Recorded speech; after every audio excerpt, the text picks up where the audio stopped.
You know the vibes. Welcome back to another episode of the Hoop Genius podcast brought to you by NBA 2K25. It is myself, Mooncey, reporting live from a freezing cold England once again. My co-host, Mr. BJ Armstrong in sunny California. How's life? Only terrific, Mo. Must be It's nice. yeah, Must be only nice. only well, it's great where you are. You just No, gotta it's find it. You eh, just gotta eh, find it. You're not eh, eh, finding it right I now. found Right it, but it now, would be better in the sunshine. you just gotta find it, But it's all good. What's going on out here today? Well, speaking of California, I thought we'd talk a little bit about the Lakers. Okay. The Lakers have got off to a 10-7 start with JJ Redick. Guess what Okay. they got off to last season with Darvin Ham as the head coach? Oh, don't tell me the same record. The exact same record. Darvin Ham was also undefeated in NBA Cup games. And JJ gave the Lakers their first NBA Cup loss in franchise history. Okay. Shout out to JJ Redick, though. He's been doing a good job. I see the vision in some of what he's trying to do. But here's my thing with the Lakers that I wanted to say. Okay. All the Laker fans, they love to blame someone. And Okay. Laker fans and LeBron fans, you're in the same category now. There has to be a scapegoat, right? It was hmm Russell Westbrook. Okay. Russell Westbrook left. Now he's doing good things for the Nuggets. He had a really nice playoff stretch with the Clippers. They couldn't blame Russell Westbrook, so then they blamed Darvin Ham. So they got rid of Darvin Ham. Now your team record is the same as it was with Darvin Ham. Who's next? Are you going to blame Rui Hachimura? You're going to blame D'Angelo Russell? But you're just skirting around the issue that the problem here is the front office and the construction of this roster. If you really want to get to where you're expecting to get to. That's my piece on the Lakers. But do you see a market improvement from what they had with Darvin Ham, even though the records are exactly the same? I think some of the process stuff might be a bit better. Well, it's such a big question. We could spend the entire episode just answering that question and take many different perspectives. What I will say about this is you're only as good as your best player and your top two players or top three players. And as I've said now, going on years, Mo, at this stage of the game for LeBron James, and I know Anthony Davis is playing, he's playing at an MVP They level. trying to put him in the MVP conversation. Yes, and he's playing at an MVP level. When I was at the game, every time he went to the free throw line, they were chanting MVP. And when you look at his numbers, he's right up there. I know you love to look at the numbers. Yeah, and and you know that. But right now, what's impressive about the Lakers right now, from this perspective, is LeBron at his age. Just give me what you got. You've heard me say Yeah, this, yeah, Mo. yeah, yeah. No, Just no, no. give me, just get whatever you can do, you do it, and I'm going to take it and I'll figure it out. Now, there's some really bright spots for this Laker, and one of them was the night I happened to go to the game was the Connect kid. He had like 37 points. Mm-hmm. Cam Reddish seems to have found a really nice, role with the team defensively. They're doing some things. LeBron's playing the power forward slash point guard. You know, He's playing the Austin LeBron role. Reeves. Yeah, and they're doing some really nice things. The thing that I will say is, if you want to compare last year's, situation, which was Darvin Ham, and this year's situation, I think all of these teams, or both of these teams, especially now, it's early in the season. People have to acknowledge Darvin Ham got to the conference finals, correct, Mo? Yep. That those teams got to the conference finals. They won the inaugural cup. Yep. And then I didn't even know this. When you look back on everything and all the things that were said, they're the same exact record. And you've heard me say this. I'll say it. I thought Darvin Ham did a terrific job with the team. And I think JJ Redick is doing a really nice job with this team. Agreed. It is what it is. I don't know what we can really expect other than I think everyone is playing up to their ability. I really do. I'm not looking at teams saying, well, That player can do better. Austin Reeves is playing terrific. The kid connects coming along nicely. We had a stretch a week ago where LeBron James was Triple triple double, doubles, triple double, triple double double. triple double. Anthony Davis is playing at an MVP level.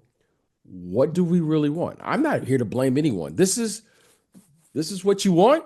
I They're giving it you the effort. I think both coaches did a nice job with what they had, and you keep it moving. So I if don't this think 10 team, and 7 yeah, is a bad start in the no, and if this West. team if this team in the West gets to the conference finals, I think that's an achievement. Yeah, Now, yeah. if they were to win the cup like they did last year, that's an achievement. So I have nothing to say. I know there's a narrative out there, but you and I, Mo, we No, just call it like we see it. my narrative is not that JJ Redick or the current group of Lakers are doing anything wrong. It's that maybe some of the blame attributed to Darvin Ham last year maybe shouldn't have been on his shoulders. Maybe there are other factors to consider. Because think about it, he was doing this without Dalton Connect on the roster, who probably is their best shooter right now. Yeah, Like, who's the best perimeter defender on this Lakers roster? you know me, I don't follow, so I don't even know what that is. But what I do know is that Darvin Ham is a really, really good coach. JJ Redick looked like he has the potential to be a really, really good coach. And the only reason I'm using the word potential right now is because he's had less than 20 games Mm, as a head coach.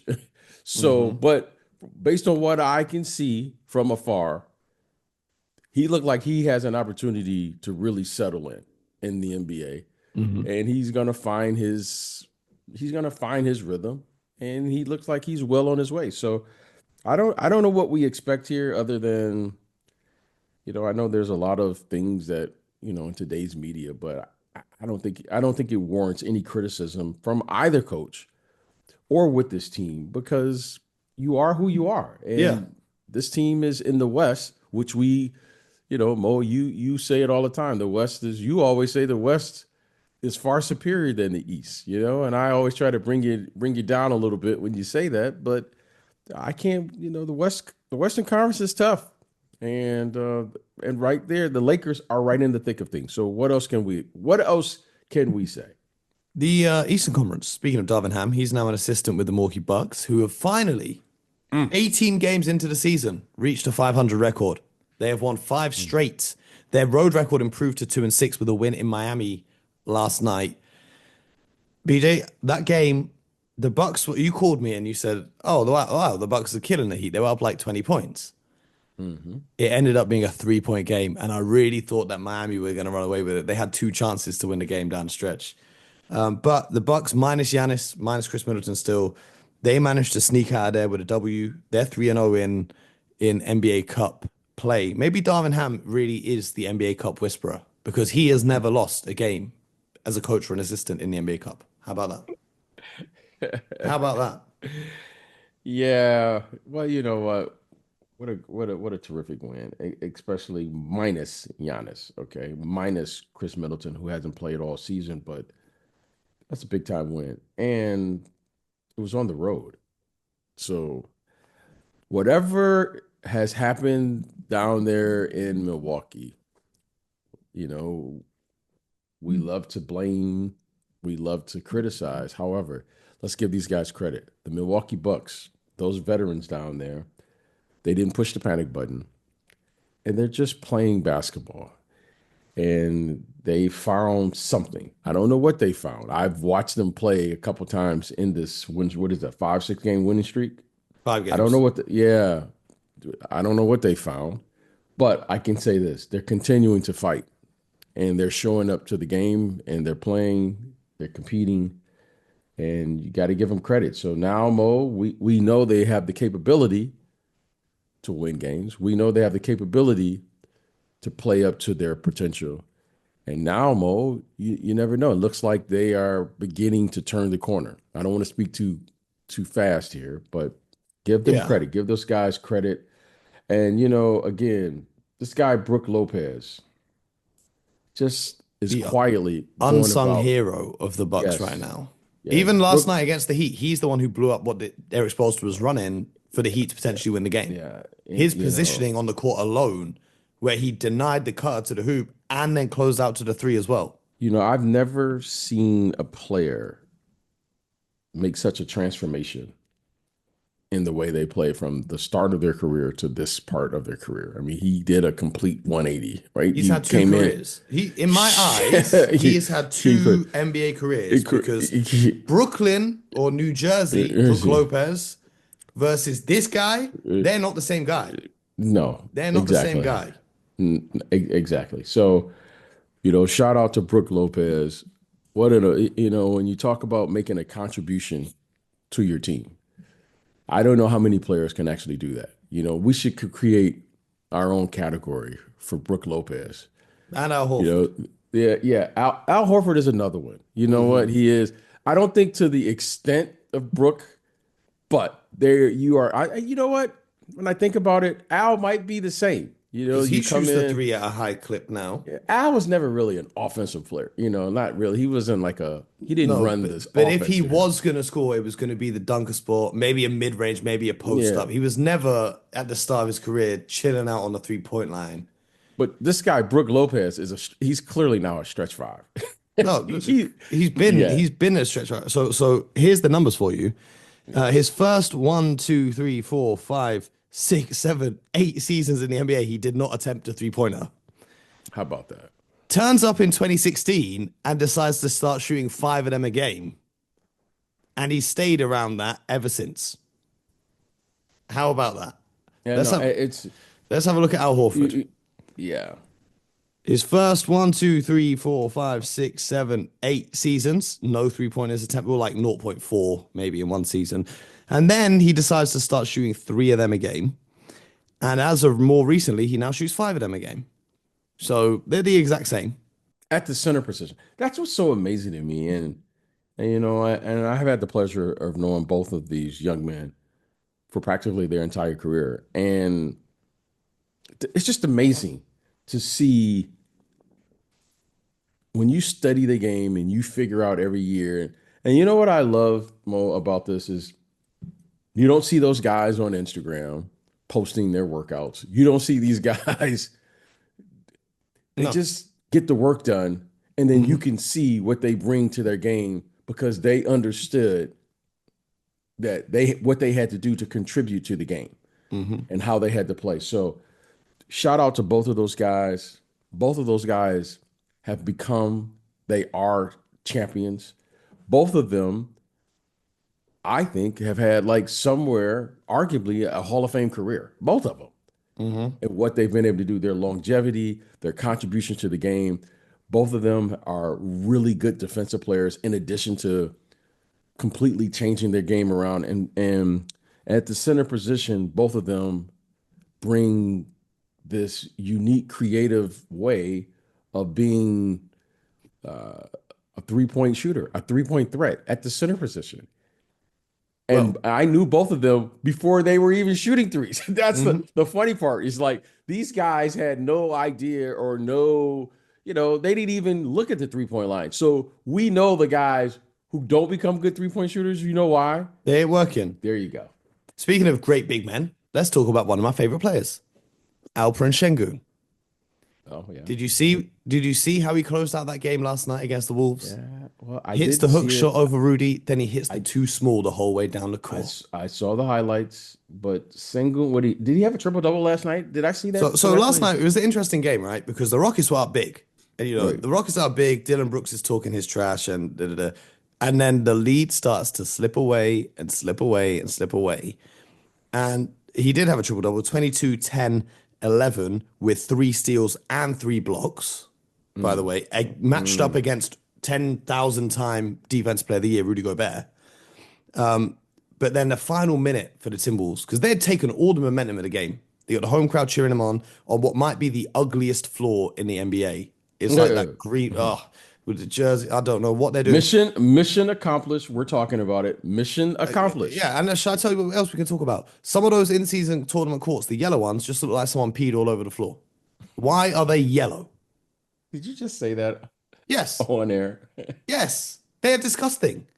BJ, I don't think the league took into account the fact that I have to watch these games at 4 in the morning, and the screen is just bright yellow. It is horrible. It is disgusting. But what can we do? What can we Okay. do? Anyway, Okay. the final minute of regulation for the Timberwolves, where they look like they're taking the momentum and they're going to win the game, it was a Julius Randle offensive foul. It was a Rob Dillingham turnover, and it was a Rudy Gobert offensive foul, and then Anthony Edwards missed the potential game winner. Then they went into overtime, and then the Rockets, they handled their business. It was a great game for Dillingham. He gave them 12, 5, and 7 off the bench, but you could just see that kind of inexperience down the end in the final minute where he should have been taking time off the clock. He was trying to rush things a little bit. But the Houston Rockets, I believe, are the first team to qualify for the next round of the NBA Cup, as they are 3-0. Everyone else in their group, the Clippers are 1-1, the Trailblazers are 1-1, Timberwolves are 1-2, the Kings is 0-2. The Rockets go through, and they currently sit third in the West. But the Timberwolves, who were in the Western Conference Finals last year, are now 11th with an 8-9 record. They're below 500. And I know that you might turn around and say that it's going to take time for the new guys to gel. Well, the Knicks are doing all right. They've got the new guys. They're the team that they traded with them, and they're fourth in the East, 10-7. So the Timberwolves over the last 10 games are 4-6. Things aren't going too well. Why? Well, Mo, I think you said it. You answered it. And look, this is going to take time, and let's figure out who they are. Let's figure out what they're going to do.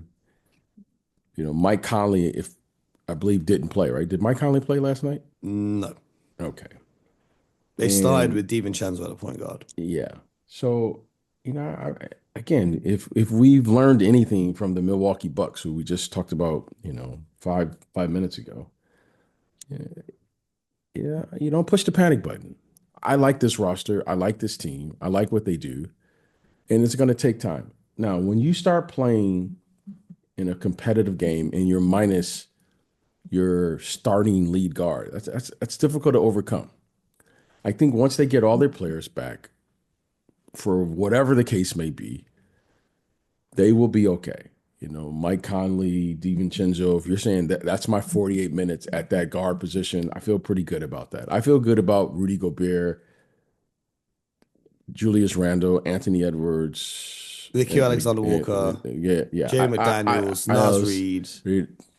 Hey, I feel really good about their talent. Now, am I a little concerned? Did I think they were going to be 8-9 after the first 17 games? No, I didn't think that. However, they could easily go on a 8 out of 10 streak, and then everyone's saying, "Oh wow, this team is back." They have the capability to do that. I'm not worried. I'm not concerned, but I would like for them to be playing a little better at this juncture of the season because I value the regular season. DiVincenzo's been having kind of a tough time fitting in. And one thing, I don't know the data behind this. I don't know if it's a fact or if it's just an observation that I've seen with my eye test. But with the Knicks, he was getting a lot of dribble handoff stuff with Hartenstein, I don't know which one. But a lot of the times he was driving the ball is curling off a dribble handoff and then he's driving. Or he's curling off dribble handoff and he's shooting the ball. Whereas he doesn't quite have that same actions being run with the Timberwolves over here. So when we go and look at his shooting numbers, because we love numbers on this show, but he's shooting basically 10% worse from the field and like 8% worse from three than he was last year. And I wonder if it's just that comfortability of he had a good chemistry with the system that they had in New York and with the guys over there. And if they're going to implement any of that, or if he's going to have to adapt to how Chris Finch wants his team to play. If you are a guard, here's a little secret that we're going to share with all the guards and all of the guards who are playing in the game today. Today's guards would rather play, okay? And no one will say this, but let's just point it out. It's easier as a guard to play in a 5-out system because you always have the capability to drive to the basket because there's not a center standing there posting up. All right, that's why we call it drive and kick. All right, the New York Knicks. But the Timberwolves, they do stash Rudy in that dunker spot, or sometimes he'll stash himself in the paint. Right. So say it again. He's in the dunker spot. Okay, there's no place for Rudy to Gobert to go on the perimeter. So Rudy's in the dunker spot, or at the high post, or what have you. which if you are in the dunker spot, that means that there's probably a defender there standing there near or close to the basket. It's much easier to play as a guard if you have the guys on the perimeter, reason being because you can always attack the basket. And as a defender, you know when there's no one behind you. Because if you drive by someone in a 5-out offense, now your defense has to completely collapse. And that's why they call it drive and kick. So when he was there in New York, clearly their 5 position was not a position that they valued to score for them. Okay. All right. Mhm. Now, we just talked about here on the show a couple of days ago, Rudy Gobert post up, and the guy just clearly was upset that he didn't get the ball. Okay. I haven't seen that yet from Mitchell Robinson. I'm sure maybe privately he was upset about not getting the ball because all bigs want the ball, right? Mhm. And then, Isaiah Hardenstein is clearly not a scorer. So it's just different. Now, he will find his rhythm. Why? Because he's a pro. DiVincenzo is a pro. But he's got to find his rhythm. Is he a starter? Is he coming off the bench? What's his rhythm? What's his role on this team? He's moved his family across country. I know we start comparing stats, but you know what? He has a family too. He has things going on. Believe it or not, he is he a starter, Mo, on this team? I don't know. Is this role coming off the bench? Probably, most likely. And they're all trying to figure out who they're going to be on this new group, learning a new offense, so forth and so on.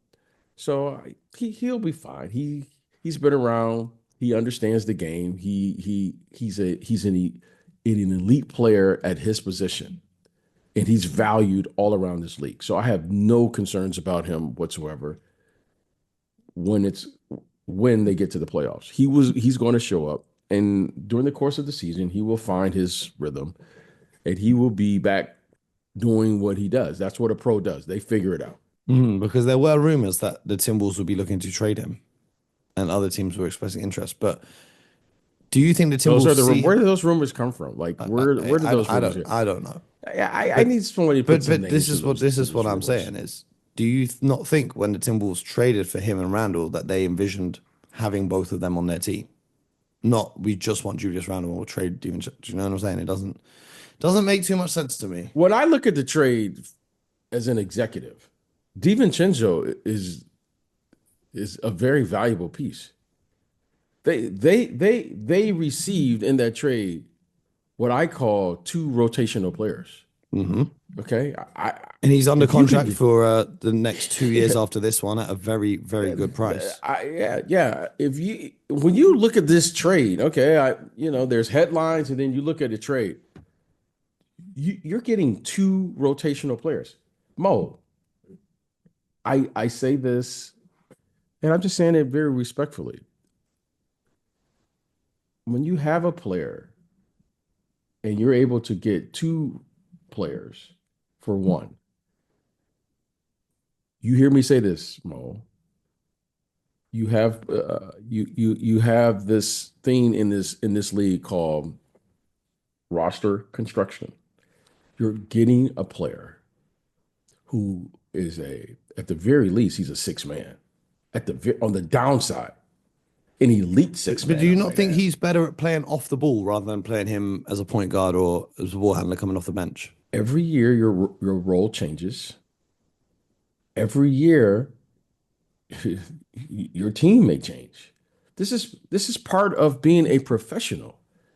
Like if you come into the season going, well, this is what I do. No, this is what we do trying to win. We're on a team sport. It's not about it's about we, right? We're on a team. So on that team, you provide what's needed to try to win the game. Right now, Mike Conley, their starting guard, is out. Someone's got to do it. So am I going to take Anthony Edwards, put him at the point guard position? I don't think so. You said, everyone says it, next man up, right? Well, who's the next guy up? Who's the next guy up? I mean, you could play Dillingham at that point position You if you could wanted put to. a Dillingham up on. So okay, so here we are, a championship caliber team, and let's put a rookie at the starting. Well, I mean, they're 8 or 9 so far, so they may as well try it. Okay, well, you can try Because it. I think that DiVincenzo Winning is is more effective very off the ball. okay. Okay, you have Anthony Edwards off the ball. Where are you going to do it? You want to send Ant-Man out? Coach Mo, you going to send Anthony Edwards out and put Dillingham there because he's better off the ball? Is that what you're going to do? Is that what No, you're saying? no, Okay, no. then. I'm So saying okay, then. you can stagger your lineups in a way where Dante DiVincenzo running point for your team isn't there for long stretches of time. Okay. First of I all, don't know. I'd match his minutes with Julius's minutes as well, so that those two are playing together, because he plays a lot better when he's on the floor with Julius than when he's Are not. you coaching your philosophy or are you coaching the game? I don't know if the game's going to match up. Someone's got to defend. Someone's got to play. Someone's going to get hot that night. Someone's going to be cold.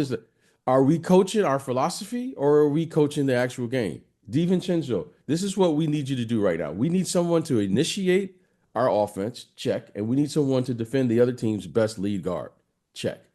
I don't know a better prospect than him on that roster as is. I don't know. I'm going to ask Dillingham to guard Steph Curry. I don't think so. I'm No, going to ask actually, he ain't Dillingham guarding to no guard one. De'Aaron He Fox, ain't guarding no John one. Morant. Exactly. So, okay, he's a rookie. I'm not going to put a rookie in that situation. I'm going to ask Anthony Edwards now to start guarding. No, I'm not going to do that. So let's get over it and let's do what we have to do to win the game. Everyone has a role here to play. Okay, Anthony Edwards he's clearly an all-star, Olympian, da da da. I think his position is solidified. Everyone else, let's figure out how to work around that and contribute to the team. And right now, DiVincenzo, I think when Mike Conley gets back, will get back to what he probably is most comfortable doing. I will agree with that. But in this situation, he's going to have to play another role. That's part of being a pro. we're gonna have to play a role now and predict tonight's games. BJ, are you ready? Oh, yeah. What is the Oh, I need to update the sheet. I'll be back tomorrow with an answer on the current oh record. But oh I think not much has changed. okay. The Clippers and the Wizards. I'm picking the Clippers. The Wizards are due for a win. They're due right around Thanksgiving. Yeah, I feel an upset there.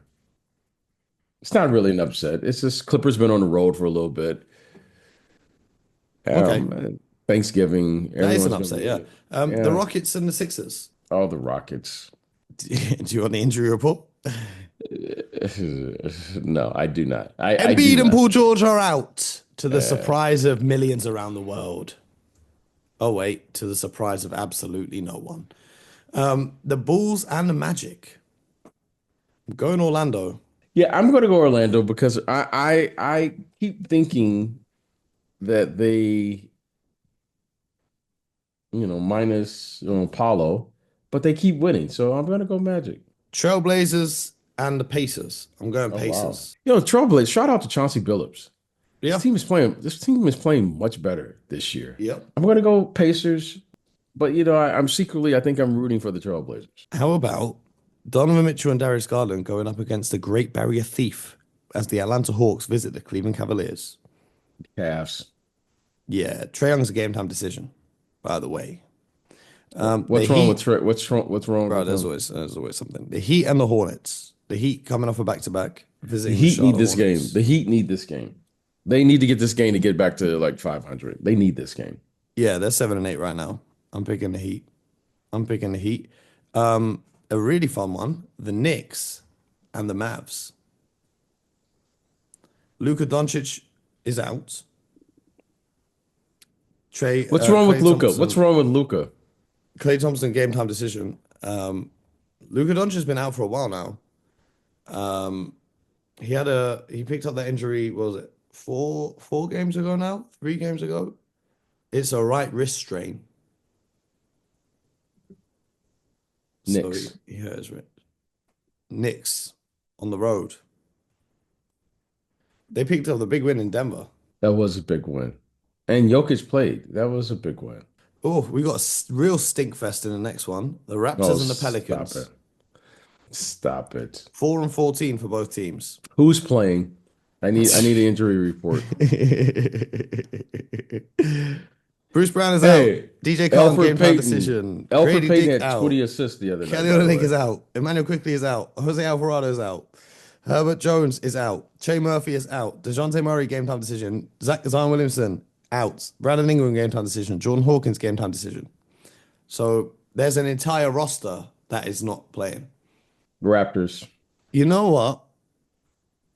No, I can't. The Pelicans are at the bottom of the West. You know what? I'm going to pick the Pels. Okay. I'm going to pick the Pels because the Raptors still haven't won on the road yet. Okay. This would be the best place for them to win on the road, but I'm going to pick the Pelicans. The Kings visit the Timberwolves. Must game for the The Wolves. Wolves played OT last night, but I think they've got to bounce back. Yeah, both of those teams are right around the same record. 8-10 for the Kings, 8-9 for the Wolves.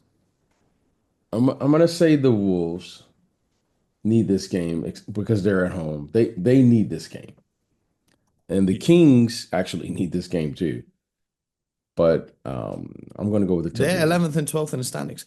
Your Detroit Pistons versus the Memphis Grizzlies. I'm picking Memphis. Yeah, John Moran is back. John Morant is back flying through the air. Yeah. Oh, no, but he's out for this game. And Oh. so is Zach Edey, Vince Williams Jr., G.G. Jackson. Kay Cunningham and Tobias Harris are game time decisions, though. Kay Cunningham and Tobias Harris. Game time decisions. I don't even know how to. Okay. What am I supposed to say here? Is Be careful, you might go viral again. Oh gosh, I don't even. You know what? What about Jackson? Is Jaren Jackson playing? Yeah. He is playing. I'm gonna say Grizzlies, but you know I'm rooting for my Pistons in my heart. I know. Always. Always. A good matchup tonight is the Lakers and the Spurs. Sochan and Vassell are out for the Spurs. The Lakers will be without Christian Wood, Jaron Vanderbilt, and the impactful contributions of Bronny James. Jackson Hayes is also a game time decision. Wemby's playing, correct? Yeah. Spurs. They both played last night. The Lakers played on the road in Phoenix. Now they're going to San Antonio. The Spurs played in Utah. Now they're back home. I'm picking the Lakers. Okay. The Nuggets and the Jazz, I'm picking Denver. I can't argue that. I have to agree with that. The Nets and the Suns. The Nets have been playing surprisingly well. But I don't know if I should be. I would say it's a pleasant surprise, but the fans of the Nets are all angry that they wish they were tanking, but instead they're 8-10 and they could actually make the playoffs. I'm picking the Suns. They got KD back. Okay. You say these things sometime and they get me going. We want to tank. Has tanking ever really worked? Okay, see? Okay. They tanked for like 1 year, 2 years, though. Okay. How many championships do they have Tanking there? worked for the Spurs when they got Tim Duncan. They sat David Robinson out that whole season, and then they collected Tim Duncan from the draft. So that worked for them. Okay. Okay. Any other examples? I don't see Tim Duncan. Well, he's retired now, but he won a few I don't championships. no, on his way. I don't see Tim Duncan in the draft. Like But I don't think we'll ever see Tim Duncan ever again. But yeah, okay. If Shaq was in the draft, Tim Duncan was in the draft. are you not a Hakeem Cooper Flagg Olajuwon. believer? It's not a believer. Is he Shaquille O'Neal? No, he's Cooper Flagg. Is he Tim Duncan? He's Cooper Flagg. Is he Hakeem Olajuwon? Is he David Robinson? He is Cooper Flagg. Is he LeBron James? These are the number one picks now. He Now, is. if you're saying he is that, do I think he has the potential to be the number one pick in this draft? Yes. If you're saying arguably, you could argue he's the best player in college, you could argue that. You could argue he's the best player based on everything. If you're saying that he is those guys who I just named, No, okay, well, and that's no disrespect to anyone. but I Those think are he'll be big. better than anyone they currently have on their team. Okay, I don't know what that means, but okay, he'll be better than. Okay, what does that mean? I think right now he's better than most guys on their team. Best then what team are we referring The to? Brooklyn Nets. Okay. If Then I told you right now you can have Cooper Flagg or you can have any of the guys on the Nets roster, who are you picking? listen, this is a business decision. This is a business decision now. Okay, of course. That's a no-brainer. Cooper Flagg is, by the way, since we're talking about Cooper Flagg, I happened to watch him last night. I've watched him in high school and then for a couple years now, and I've watched him now. Ladies and gentlemen, you're going to be in for a fantastic player when he makes that decision to come here. Yeah. He is a terrific, terrific player. I don't know him. However, you can tell that he is fundamentally very, very, he's impressive for his age and what he is probably going to, not probably, he will become. He looks like a worker. He looks like a guy who works on his game. He's improved every year. I've seen him. He plays with a level of toughness, so forth and so on. But once you start getting players and you start drafting players at those positions, now there comes with that, it comes with an expectation. Now, I don't think what we're saying is we're going to draft Cooper Flagg and then Cooper Flagg is going to by himself carry a Kareem Abdul-Jabbar, for instance, or those type of players. No, I don't think we're saying that. But what we are saying is he has a chance to be a really, really, really good player. And he looks like physically he will be a player that will play for quite some time in this league and at an elite level. You know, I would venture to say he's going to be an all-star. I'm being conservative now. He's going to be an all-star at some point. He looks like that type of player. So someone's going to get a really, really good player. And now I don't know what that means. You know what? Ben Simmons was the number one pick, you know, at one point in his career. I saw him play in high school, and when I saw him play, I saw a 6'10" guy who was an amazing, amazing potential and talent and all of the things. I saw him play actually in Australia for the very first time. So you never know how this is going to turn out. But what you do know is that Cooper Flagg is going to be a really good player. He's going to be a really good player. And he's going to be an all-star. He looks like that type of player. And that's saying a lot in today's game because of their age. I mean, they're not going to school for 2, 3, 4 years where you're actually seeing them play and you can make a more of a case of like who they are going to become because of their age.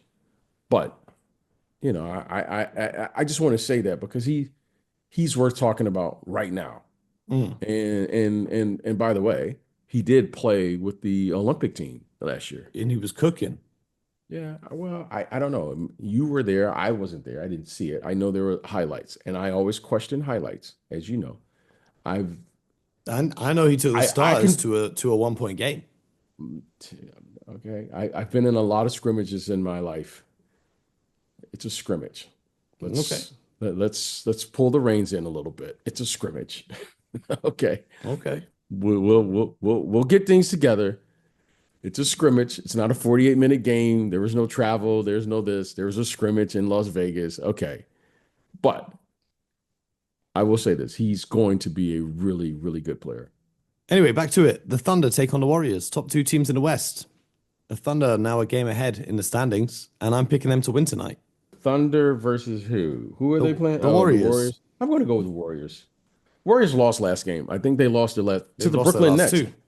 Okay, yeah, I'm going to go with the Warriors. Okay. Steph Curry is a game time decision. Oh, well. So I'm playing the odds and picking Thunder because if he doesn't play, then. No, I don't know about the odds. All I know is the Warriors need this game. Warriors, when you start losing 2 games in a row with championship aspirations, that says something. And by the way, your Celtics had a really, really nice win the other night when they showed me something the other night. They had a game against Cleveland, and then they came back the next night as if like, hey, let's make sure everyone knows that we're here. So I got to give them credit. I give those guys credit. The Celtics, the Celtics and the Cavs have showed me that they are at an elite level. They have a championship mentality early in the season, by the way. So I'm giving those two teams. I'm not even going to look at the 25 game mark. They've already showed me what I need to see from those two. So I only have 28 other teams to look at right now. Okay. Well, that's that. We'll be back tomorrow with more from the Hoop Genius podcast. So I appreciate you guys tuning in. Make sure you subscribe. YouTube, Spotify, Apple, wherever you get your podcast from. And until next time, get buckets.